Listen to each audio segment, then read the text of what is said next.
Mr. President, we've been hard at work for the past month in this particular region, given that it's a high concentration of the farm workers. And we understand very well that they are seasonal workers.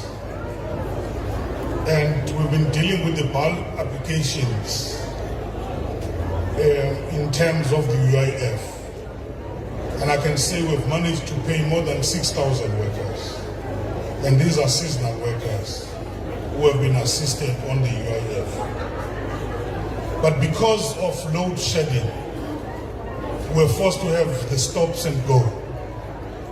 I've just agreed with the management when I visited the office that the generators must be bought immediately so that these offices do not work just half time in order to facilitate the issue of the UIF.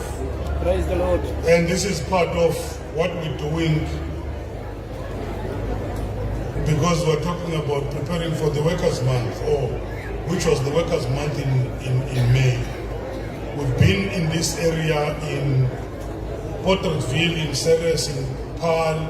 We mentioned all these areas, particularly in the farms, to engage with the farm workers on their rights. It's a very important issue, which I think, as we have indicated, Mr. President, that Deputy Minister Squatter is also going to deal with. We have formed teams with agriculture, we have formed teams with the police, with Home Affairs, in order to look into this question of also undocumented officials. So these are the issues we are coming across. There was Mr. Billy Klasse of the NGO who raised the issue of the employment equity amendments.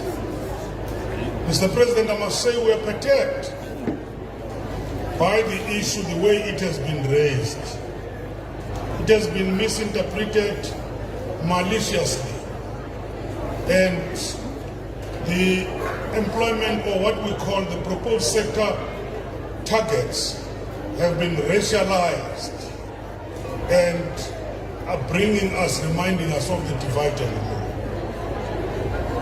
What we are saying, the purpose of the Employment Equity Act amendment is to achieve equity in the workplace. Laat ons allemaal luister asseblief. The purpose, Mr. President, of this act is to achieve equity in the workplace by promoting equal opportunities and fair treatment in the employment through the elimination of unfair discrimination and the implementation of affirmative action measures to redress the disadvantages of employment experienced by the designated group. And listen to this one. Who are the designated groups? We have said, is the black people, is the women and persons with disability. We have even defined in the Act the black people who are disadvantaged. We have referred to the Africans, the Coloureds, and the Indians. There's nothing that there's a discrimination against the Indians and the Coloureds. In fact, there's nothing new in this act except to force the employers to say this time around, the sector targets are going to be prescribed by the minister in consultation with the employers.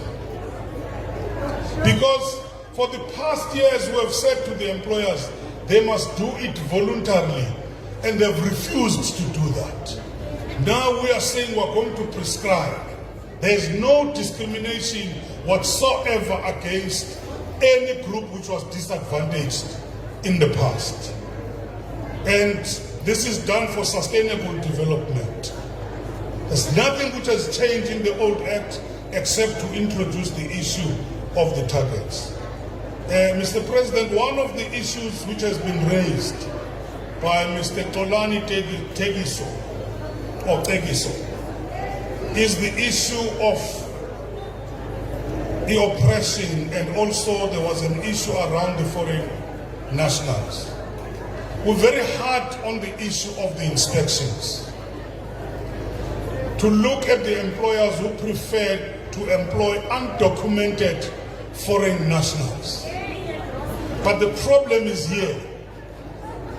We are able to find them, we warn them. The next stage we find them, we take them to court. What do? They feel that these fines are too little, they have no impact. We have now decided that we are going to go to Parliament to say we must put very heavy fines, which means we must take part of their profit if they do something wrong. We are also having a law, Mr. President, as I will go towards finishing. We're having a law which we're proposing, a proposed policy which is the migration labor policy, where we're going to be talking about certain targets, certain quotas in the different sectors, where we're going to say you can only bring people from outside if that skill is not available in South Africa. That's the debate we're having. There were comments which were made, and we're putting those comments together, and we're going to take it back to Parliament.